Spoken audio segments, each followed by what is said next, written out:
Welcome back to Magoo's Views. All right, y'all. So we're gonna get into this article. Again, it's coming from the Rolling Stone article, Nas's article. Again, like I said, very good. A lot of things he's talking about in here. Again, like I said, from Kendrick Lamar to the Mass Appeal projects. But for this video, we're gonna talk about the whole Jay-Z situation, how Jay-Z had the casino bid, Nas had his casino bid, and things really didn't fall through for Jay-Z. So yeah, man, we're gonna really get into this and how the fans are trying to, oh, Nas got Jay-Z again.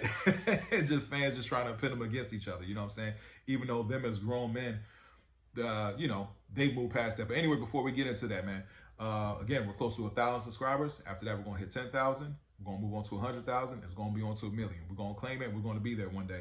But anyway, guys, so again, getting right into the article. Like I said, the whole Jay-Z and Nas beef, that's historic. You know what I'm saying? It's very historic. Now, we all know about Pac and Big, how that was and how great it was and what they are to the, they're icons to the culture. But at the same time, they never got to make amends. You know what I'm saying? They're both not here no more. They both were very young men when they left here. We're gonna say 25, 24 years old. Very, very young men. But Jay-Z and Nas, we've seen that battle. We've seen, the takeover, the ether, you know what I'm saying? The blueprint, you know what I'm saying? Like Still Mac, we've seen those. I got those albums. We were able to see that, but at the same time, we were able to see them grow. We were able to see them mature and be where they are right now. But still, the fan bases, man, it doesn't matter. The fan bases are always going to put them against each other. That's how it's going to be, man. Like even with Drake and Kendrick, like that's forever. 50 and Ja Rule, that's forever. You know what I mean? But anyway, Nas had to speak on this situation about the whole casinos, right? Again, this is Rolling Stone asking Nas, says, there have been recent headlines about how you and Jay-Z are both trying to build casinos in New York, right? I think Jay-Z's was, I think in Times Square or something like that. Anyway, it goes on to say, it says, your bid moved forward and it sparked more Jay-Z versus Nas debates among your fan bases. Why do you think some fans still keep tally on that years after y'all have been cool? Exactly, like I said, Nas and Jay-Z have moved on. They actually went on songs together. They actually, been on stage together and stuff like that. But again, Nas goes on to say, it is just a thing that some people are going to talk about. No one has any control over things like that. I still study Rakim and Big Daddy Kane. Some rap fans just like to go off on those things from time to time. That's it. So, I mean, straight to the point, and Nas is absolutely right.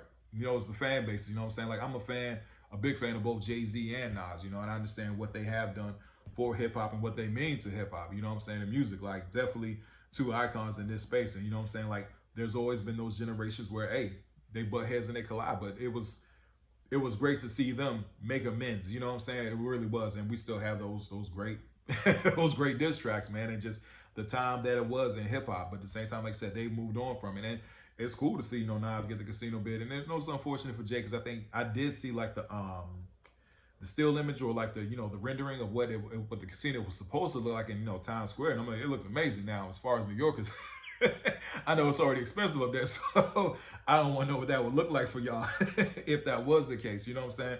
As far as the money and all that, but at the same time, like, Nas is absolutely right. It's the fan bases, and it's something that's going to continue on. Like, that's just what it is. Like I said, like the Drake and the Kendrick thing, it is very bad. It's very bad right now. And guess what? 5-10 years later from now, it's still going to be like that.